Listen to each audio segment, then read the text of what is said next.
தலைப்பறைகள். நம்ம லாஸ்ட்டாக ஒரு காம்போ போட்டிருந்தோம்ல, சூப்பர் ரெஸ்பான்ஸ். திரும்பவும் அந்த காம்போ கேட்டிருந்தாங்க நிறைய பேர். அவங்களுக்காக மெசேஜ் பண்ணாவே நான் காம்போ கொடுத்துருவேன், கேட்டுருந்தாலுமே கொடுப்பேன். இன்னும் மறுபடியும் கொண்டு வந்திருக்கோம். என்னென்னா ஏன் தெரியுமா, நம்ம கொடுத்துலேயே நல்ல ஸ்பெஷல் காம்போ. அதுக்கே ஒரு சில மண்டையில் எதுவுமே இல்லாதவங்க வேறு என்ன 4 வருஷத்துக்கு ஸ்டாக்கா 10 வருஷம் ஸ்டாக்கான்னு கேட்குறாங்க. ஸ்டாக்லாம் இருந்தால் நாங்கள் இப்படி கிடக்கும் அடிக்கடி. கருவாடு எல்லாமே ஃப்ரெஷ்ஷாக எடுத்து உடனே அப்பப்போ கொண்டுறது. கருவாடு கொடுக்க முடியாது, அவன் செத்துக்கிட்டு இருக்கும்போது ஸ்டேக்கில் ஸ்டாக் தான்.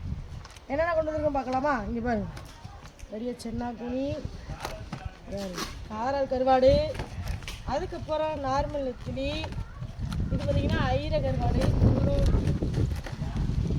மாசித்தூள், ஒரு ஊறுகாய் பாட்டில், தொக்கு, மத்தி காய வச்சு உரிச்சு க்ளீன் பண்ணி வச்சுருக்கோம். மத்தி 100 கிராம் இருக்கும். இங்கே பாரு, குழம்பு மசாலா பொடி, இது ஃப்ரை மசாலா பொடி, இது அவ்வளவும் சேர்ந்து மொத்தம் ஆக மொத்தம் 2, 4, 6, 8, 9 பொருள் இதில் இருக்குது. 10 ஒன்று வைக்கலாம்ல, பின்னாடி வச்சு தரேன் எல்லாருக்கும். இது எல்லாமே சேர்ந்து பார்த்தீங்கன்னா 990 ரூபா மட்டும்தான். உங்களுக்கு இந்த காம்போ ஆஃபர் வேணும், நான் கீழே கொடுக்குற நம்பருக்கு வாட்ஸ்அப் பண்ணி ஆர்டர் பேசுகிறேன்.